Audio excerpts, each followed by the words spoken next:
Hello दोस्तों, math competition academy में आपका स्वागत है। तो दोस्तों सीईटी का पेपर की अगर बात करूँ तो आप लोग का बिल्कुल अच्छा गया होगा जिन बच्चों ने सीईटी का पेपर दिया था। और मॉडरेट लेवल का दोस्तों पेपर आया हुआ था। और मैथ जैसे सब्जेक्ट की बात करूँ तो कुछ क्वेश्चन दोस्तों 2 या 3 क्वेश्चन थोड़े से कैलकुलेटिव आए थे दोस्तों। और बाकी सारे की बात करूँ तो इजी थे बिल्कुल। कोई ज़्यादा उनमें समस्या नहीं थी। अगर आप लोग का बेसिक भी नॉलेज दोस्तों अच्छा था तो आप आराम से कर लेते।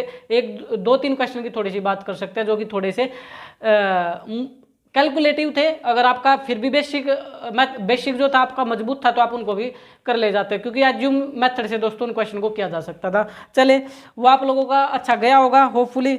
आज बात करता हूं दोस्तों, अगर आप आगे अब सीईटी का जिन बच्चों का एग्जाम क्वालिफाइड हो जाएगा दोस्तों और वो आगे तैयारी करेंगे या दोबारा भी आप लोग सीईटी की तैयारी करेंगे तो मैं पेपर से क्वेश्चन उठा रहा हूँ। स्टेनोटाइपिस्ट हिंदी का हमारे पास एचएससी ने जो पेपर लिया था उसकी बात कर रहे हैं। उसमें देखो मैथ किस लेवल का आया था दोस्तों, सेम है दोस्तों जो सीईटी ने अभी पेपर सीईटी का हुआ है और जो स्टेनोटाइपिस्ट है बिल्कुल सेम से क्वेश्चन आप लोग देख सकते हैं, क्योंकि क्वेश्चन तो दोस्तों हर बार चैप्टर से उठते हैं। आप लोग देखें जैसे कि time work profit and loss जो कि अब की बार भी आए हुए थे दोस्तों, तो सेम ही मेथड चलते हैं। बस आपको सीख लेना चाहिए कि किस प्रकार से मेथड उसमें लगाना चाहिए ताकि जल्दी हो सके। चले देखिए दोस्तों, पहला क्वेश्चन है क्वेश्चन नंबर 66। ये भी पेपर दोस्तों एचएससी ने लिए हुए थे, वही पेपर मैं का सॉल्यूशन आपके सामने करवा रहा हूँ। आप लोग के सामने क्वेश्चन आ चुका है। यदि n एक विषम संख्या है तो a की पावर n प्लस b की पावर n किसके द्वारा विभाजित होगा दोस्तों?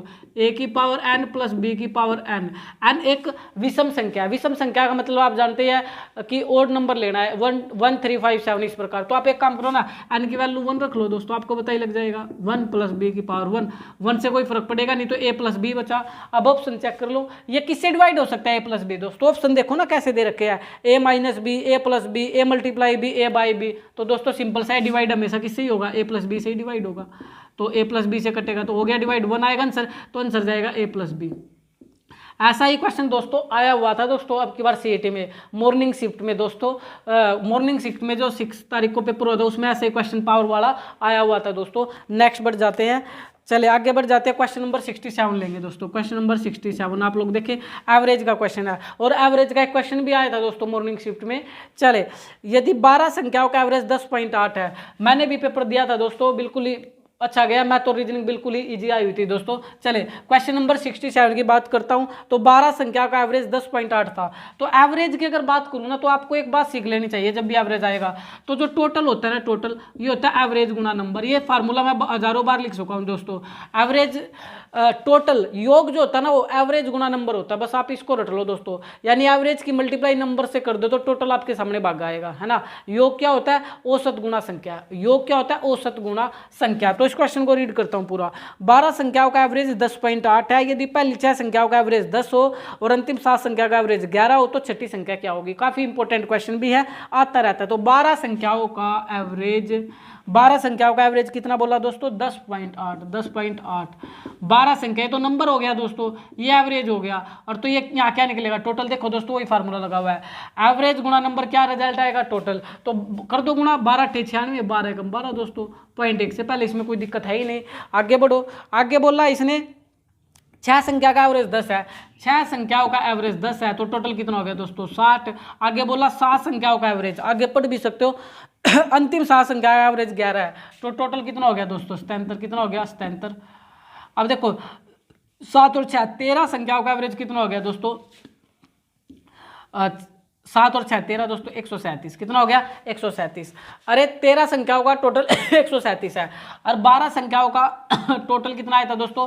129। कितना आया था? 129.6। तो अभी पॉइंट लगा लो 0, तो यहाँ से कटा लो, 13 में से 12 गया, 1 बचेगा ना दोस्तों। ये एक पता कौन सी संख्या बचती है? एक जो बताइए हमेशा वो संख्या बचेगी जो कि एग्जामिनर आपसे पूछेगा। इस पर दिमाग मत लगाओ दोस्तों, आप इस पर दिमाग लगाओ। यहाँ माइनस किया क्योंकि एक संख्या में चाहिए थी तो यहाँ माइनस करो 4, और यहाँ कितना बचेगा दोस्तों? 6 में से 9 गया, 6 में से 9 गया, सॉरी 16 में से 9 गया 7, और तो 7.4 बचेगा। और ये जो मैं बोल रहा हूँ ना, ये क्या बचेगी? ये कौन सी संख्या बचेगी जो एग्जामिनर पूछेगा? तो आपका आंसर तो हो गया 7.4 दोस्तों, बिन दिमाग लगाए। लेकिन फिर भी अगर आप देखना चाहते हैं कि पहली संख्या ये जो एक आया है कौन सी संख्या है, ये जो कि पूछी थी छठी संख्या है दोस्तों। कौन सी संख्या? छठी संख्या है, क्योंकि उसने पहले 6 संख्या का एवरेज बोला था, फिर अंतिम में 7 का, तो ये 6 2 बार रिपीट हो जाता था। 6 बार कितनी बार रिपीट हो रहा था? 2 बार, इसलिए छठी संख्या बचती है दोस्तों।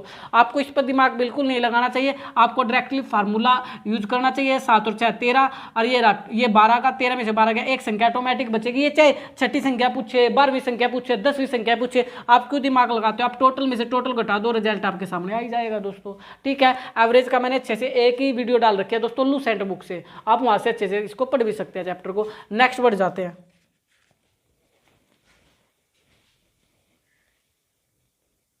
चलिए भाई, क्वेश्चन नंबर 69 है दोस्तों, क्वेश्चन नंबर 69। तो देखिए 69 में क्या पूछा हुआ था, यदि x का वेतन 25% कम कर दिया जाता है और उसके बाद 25% बढ़ा दिया जाता है, x को हानि या लाभ का प्रतिशत ज्ञात कीजिए। 25% कम कर दिया दोस्तों, 25% क्या कर दिया, कम कर दिया, और 25% फिर क्या कर दिया, 25% कम कर दिया और 25% बढ़ा दिया। 25% क्या कम कर दिया और 25% बढ़ा दिया। अगर ये दोस्तों ये सेम हो 25% तो हमेशा ही फार्मूला लगता है, हमेशा लॉस होता है, वो होता है x² बटे 100%। ये आपका रिजल्ट होता है दोस्तों, यानी x² बटे 100 करोगे तो 100% ये आपका हमेशा रिजल्ट होगा, हमेशा लॉस होगा। इस सिचुएशन में लॉस होगा तो 25 गुणा 25 करोगे तो 625 बटे 100 कर दो तो 6.25% का लॉस होगा। कितने का लॉस होगा, 6.25% का लॉस होगा। इसमें आपको कुछ करने की ज़्यादा जरूरत ही नहीं है। हजारों बार ये क्वेश्चन आ चुका है। इसकी कंडीशन एक होती है, एक बार प्रॉफिट होना चाहिए, एक बार लॉस होना चाहिए, और सेम होना चाहिए 25% दोस्तों, तो तभी तो फार्मूला बनेगा x² बटे 100। अगर ये अलग अलग हो गया, ये 3% ये 4%, फिर x² कैसे करोगे, ये x हो जाएगा, ये y हो जाएगा, तो हमेशा सेम होना चाहिए। तो आपका फार्मूला बनेगा x² बटे 100%। हमेशा लॉस, हमेशा क्या होगा दोस्तों, लॉस होगा। इस सिचुएशन में क्या होगा, लॉस होगा। आगे बढ़ जाते हैं, बड़ा ही आसान था दोस्तों। देखिए किस प्रकार के एग्जाम में क्वेश्चन आते हैं, कुछ कैलकुलेटिव भी आते हैं तो कुछ आपका टाइम सेव भी करते हैं। चलिए क्वेश्चन नंबर 70 दोस्तों, क्वेश्चन नंबर 70 बड़े अच्छे लेवल का क्वेश्चन है दोस्तों। 10th लेवल का क्वेश्चन पूछा गया था, 10th लेवल का, x² माइनस x² माइनस में x माइनस का 42, और दोस्तों दूसरा था बराबर 0, चलो रख देता हूँ, y² माइनस 17y और प्लस में 42 बराबर में 0। तो पूरा नहीं मेथड कराऊंगा, 10th लेवल का क्वेश्चन है दोस्तों। ध्यान देना, x की पावर 2 का मतलब x के 2 आंसर आएंगे, y की पावर 2 का मतलब भी y के 2 आंसर आएंगे। हमेशा क्या काम करते हैं, ये जो 42 है ना, इस 42 के तो फैक्टर कर लेते हैं, 42 के फैक्टर कर लो। 7 का 42, पहले बड़ा रखो बाद में छोटा रखो। 7 का 42 क्यों रखा, क्योंकि दोस्तों इसका कोफिशिएंट 1 है, x का कोफिशिएंट भी बनना चाहिए। क्या बनना चाहिए, x का कोफिशिएंट भी बनना चाहिए। ऐसे फैक्टर करने जिससे 1 आ जाए, तो 7 में से आ गया 1 आ ही जाएगा। ऐसे ही दोस्तों यहाँ जाओ, 42 गलत कर दिया, फिर मैंने कुछ ना कुछ गड़बड़ की है क्वेश्चन में।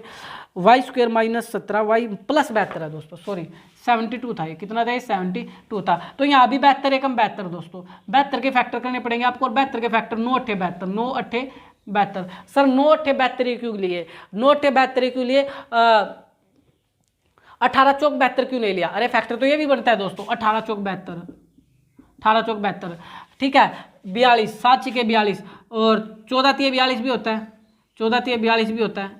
तो 7 6 42 क्यों लिया था, इसका रीजन तो आपको पता होगा ना, क्योंकि x का कोफिशिएंट 1, वो फैक्टर लेंगे दोस्तों जो कोफिशिएंट 1 दे दे। क्या 14 और 3 1 दे पाएगा रिजल्ट, इसलिए मैंने इसको नहीं लिखा था। वैसे यही सेम एज इट इज, यहाँ रिजल्ट जो फैक्टर लिखोगे ना, पहले बड़ा बाद में छोटा रखना। जो रिजल्ट 17 दे देगा दोस्तों, y का कोफिशिएंट 17 है, तो क्या 17 दे पा रहा है क्या, 18 में 4 गए तो 14 दे देगा, इसलिए मैंने इसको भी नहीं लिखा। तो हम वो रिजल्ट लिखेंगे दोस्तों जो कि हमें 17 रिजल्ट दे देगा, जो कि दे चुका है। अब आप जानते हो दोस्तों, ये जो x का कोफिशिएंट माइनस है ना, तो ये जो पहला फैक्टर होगा ये माइनस का ही होगा। किसका होगा, माइनस का। अब वो माइनस का होगा तो अगला कैसे होगा दोस्तों, ये तो 1 चाहिए था, ये घटाने से आया था ना 1। अगर ये माइनस का, तो ये किसका, ये इसका मजबूरी होगी दोस्तों, ये प्लस का आंसर देगा। किसका आंसर देगा, प्लस का। तो ये फैक्टर है -7 प्लस से है, लेकिन आप जानते हो ना, ये हमेशा साइन चेंज कर लेते हैं दोस्तों। तो ये प्लस, ये माइनस को उधर जा करके प्लस होगा। रिजल्ट जो एक्स का आंसर आएगा ना, वो 7, और एक आंसर आएगा -6। ये तो एक्स के आंसर आएंगे दोस्तों, ठीक है। अब एज इट इज यहाँ भी करो, ये माइनस है, पहला रिजल्ट क्या है, माइनस, ये तो माइनस ही देगा। अगला आपको सोचना पड़ेगा दोस्तों, माइनस होगा प्लस होगा, वो कैसे पता लगेगा।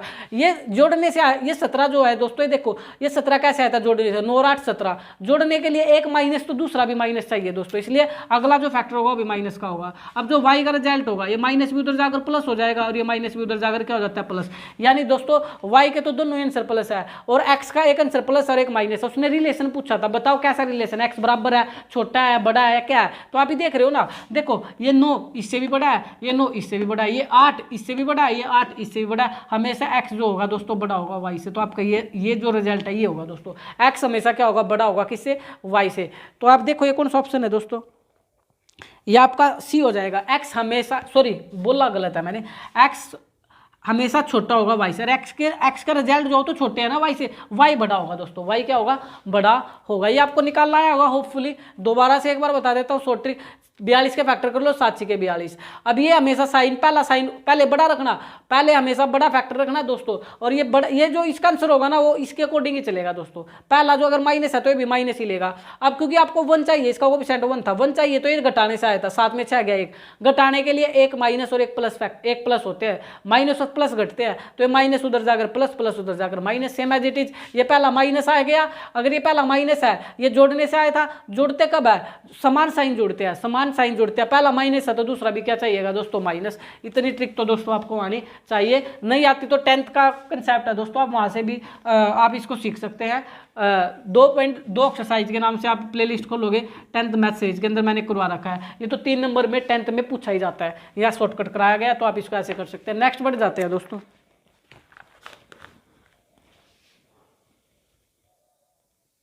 चलिए भाई, नेक्स्ट क्वेश्चन आया था, क्वेश्चन नंबर 72 ले लेते हैं दोस्तों। क्वेश्चन नंबर 72 में देखिए क्या बोला हुआ है, दो स्थान ए और बी के बीच की दूरी 30 किलोमीटर है, डिस्टेंस तो है दोस्तों 30 किलोमीटर का, कितना है देखा, 30 किलोमीटर का। एक कार 60 किलोमीटर प्रति घंटा की चाल से सीधी सड़क पर ए से बी की ओर चलना शुरू कर देती है, उसी समय एक अन्य कार बी से उसी दिशा में 45 किलोमीटर प्रति घंटा से चलना शुरू कर देती है तो ए से चलने वाली कार कितने घंटे बाद बी चलने वाली कार को पार कर सकेगी। टाइम पूछा, स्पीड दे रखी है दोस्तों, एक स्पीड तो दे रखी है S1 60 किलोमीटर प्रति घंटा, और दोस्तों एक स्पीड दे रखी है 40 किलोमीटर प्रति घंटा, सॉरी 45 किलोमीटर प्रति घंटा, 45 किलोमीटर प्रति घंटा। तो जो बिल्कुल स्पीड बचेगी, जो एवरेज स्पीड होगी दोनों की, वो आप लोग जानते होंगे ना क्या होगा, या तो स्पीड जुड़ती है घटती है, आपको पता है, या तो स्पीड जुड़ेगी या स्पीड घटेगी। कब जुड़ती है दोस्तों, जब विपरीत दिशा में जाती है, तो जब ट्रेनें विपरीत दिशा में चलती है, यानी एक दूसरे की ओर चलती है, विपरीत दिशा में चलती है तो स्पीड जुड़ती है। अगर वो सेम दिशा में जा रही है, सेम दिशा में जा रही है तो स्पीड घटेगी, इसमें भी सेम दिशा में गई है तो स्पीड घटेगी दोस्तों। तो 60 माइनस 45 तो 15 किलोमीटर प्रति घंटे की स्पीड बचेगी दोस्तों। अब आप जानते हो टाइम निकालना, समय निकालना, समय क्या होता है, डिस्टेंस अपॉन स्पीड। तो डिस्टेंस था 30, स्पीड थी 15, 15 दूनी 30, तो 2 घंटे लग जाएंगे दोस्तों। कितना आंसर होगा, 2 घंटे। मामूली सा क्वेश्चन दोस्तों आया हुआ था, बस यहाँ पर स्पीड का लॉजिक आपको आना चाहिए। स्पीड घटेगी, क्यों घटेगी, क्योंकि सेम दिशा में ट्रेन जा रही है। चलिए आगे बढ़ जाते हैं। क्वेश्चन नंबर आया आपका 73। मेरे को बड़ा ही अच्छा क्वेश्चन लगा दोस्तों, क्वेश्चन नंबर 73 बड़ा ही अच्छा क्वेश्चन है दोस्तों। देखिए, विशाल और अरुण एक साथ मिलकर 6 मीटर दीवार का निर्माण 8 दिनों में कर सकते हैं। यदि विशाल इस दीवार को अकेले 16 दिन में बना सकता है तो अरुण अकेले इस दीवार को कितने दिनों में बना सकता है। एक एक्स्ट्रा इन्फॉर्मेशन देने से बच्चे का दिमाग थोड़ा सा हिल जाता है दोस्तों। क्यों, क्योंकि इसने बोला कि दोनों मिलकर 6 मीटर दीवार का निर्माण 8 दिन में कर सकते हैं। यदि विशाल इसी दीवार को, अरे दीवार तो वही 6 मीटर बनानी है, इसका मतलब जो काम है वो तो सेम है, उस काम को छोड़ दो 2 मिनट के लिए, उसको छोड़ दो, तो फिर क्या बोलोगे, विशाल और अरुण दोस्तों, विशाल और अरुण जो है दोस्तों पूरा कार्य दोस्तों 8 दिन में कर सकते हैं। कितने दिन में, 8 दिन में कर सकते हैं। और विशाल इसको अकेले 16 दिन में कर सकता है, सॉरी 16 दिन में कर सकता है। तो बस ये तो अब आपको आता ही है। अरे दोनों मिलकर 8 दिन में काम कर सकते हैं, विशाल 16 दिन में कर सकता है, तो एलसीएम ले लो, टोटल काम तो 16 हो गया। तो ये दोनों एक दिन में 8 दूनी 16 काम करते हैं, 16 कम 16 ये एक काम करता है। अब उसने क्या बोला, उसने बोला दोस्तों ये जो काम है ना अकेले अरुण से कराना है। किससे कराना, अरुण से कराना है। तो आप अरुण से कराना तो देखे ना, इसमें से एक हटा दो, इसमें से एक हटाओगे तो विशाल कट हो जाएगा, तो अरुण की एफिशिएंसी बचेगी अरुण की। तो इसमें 2 में से एक गया 1 दोस्तों, एक तो जो अरुण है एक दिन में एक ही काम करता है, टोटल काम उसको 16 करना है, तो 16/1 तो दोस्तों 16 ही दिन ले लेगा। कितने दिन ले लेगा, 16 ही दिन ले लेगा। अच्छे ले, वैसे क्वेश्चन तो बिल्कुल बेसिक 0 था, लेकिन एक एडिशनल इन्फॉर्मेशन की वजह से थोड़ा हो सकता है कि बच्चे गड़बड़ कर जाए, तो आप उसको छोड़ लेना। क्वेश्चन तो बिल्कुल ईजी है दोस्तों। दोनों मिलकर 2 दिन में काम करते हैं, अकेले 1 दिन में काम करता है। तो उसने बोला कि अरुण बताओ कितने दिन में अकेला काम पाएगा। भाई अरुण की एफिशिएंसी निकाल लो, अरुण एक दिन में कितना काम करेगा, तो दोनों में से एक हटाओगे तो अरुण ही बचेगा। 2 में से गया 1, अरुण एक दिन में एक ही काम करता है। सिंपल है, सिंपल कॉमन सेंस। टोटल काम 16 करना है तो 16 ही दिन ले लेगा, क्योंकि वो एक दिन में एक ही काम का निपटारा करता है। तो बड़ा इजी क्वेश्चन था। तो बिल्कुल एक क्वेश्चन और लास्ट है दोस्तों, उसको भी ले लेते हैं, क्वेश्चन नंबर 75 को।